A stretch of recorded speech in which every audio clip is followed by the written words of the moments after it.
Hello model railroaders, my name's Dave. Welcome back to the layout. A quickish update since the last video on the progress. As you can see, something is blue and something else is brown and something is missing.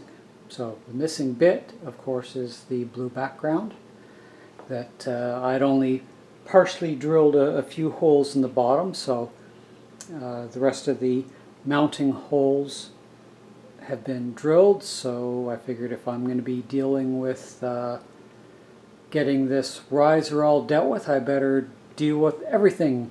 And since I had the brushes and paint out, I went ahead and did both.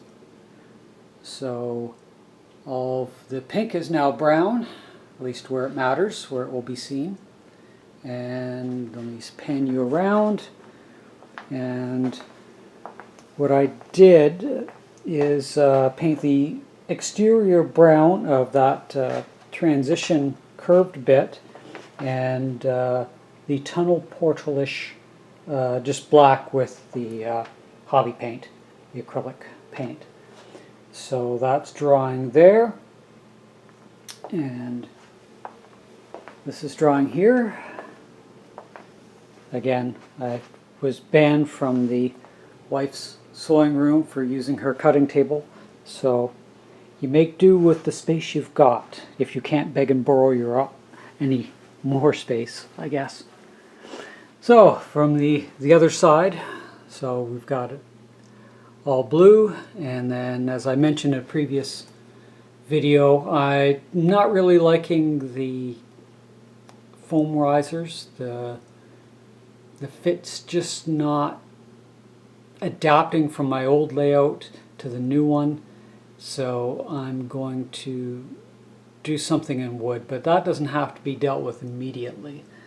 I more want to get moving on getting the track down. I did get all the track fit, so it is just a matter of going ahead and learning how to work with the adhesive, since I've never utilized that technique before of using the no more nails or liquid nails or whatever the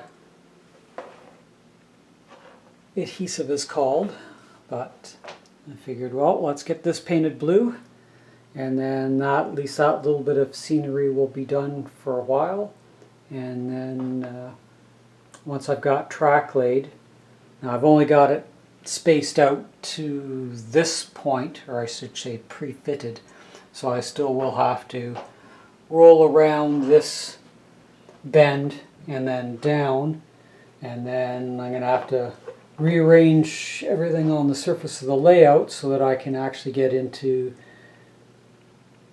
that area here and figure out what I'm going to do for the yard, because I do want it on the half-inch,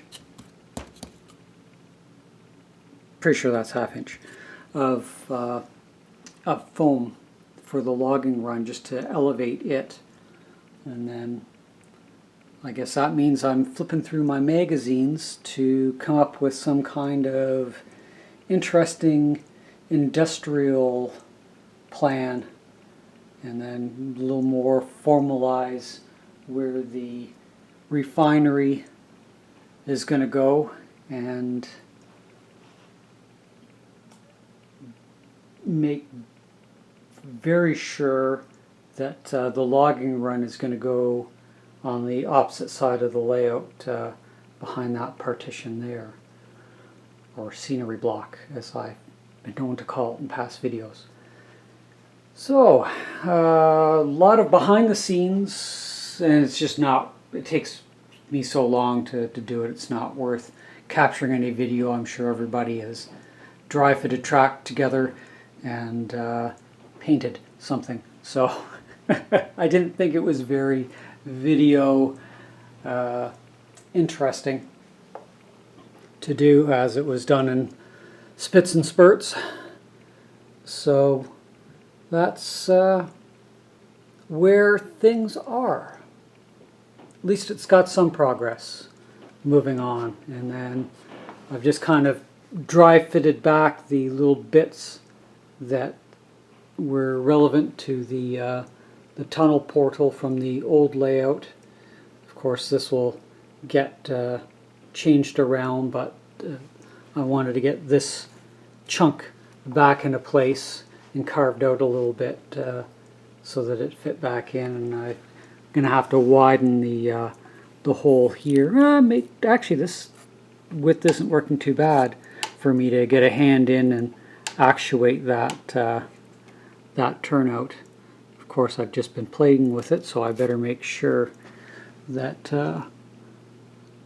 yes, it is still thrown the right way if I end up running trains. So, but that's what I like about having removable scenery, that if need be I can pull the relevant sections completely off and get down to the bare track so that I'm not dealing with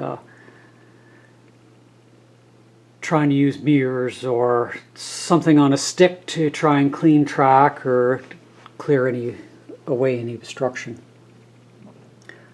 So, until the next video where I can show you some progress, which hopefully will be having some track down on the risers, I will say goodbye for now, and hopefully everybody's had a great weekend and you've been able to work on your layout or run trains or do something interesting that's hobby related. So I'll say bye for now.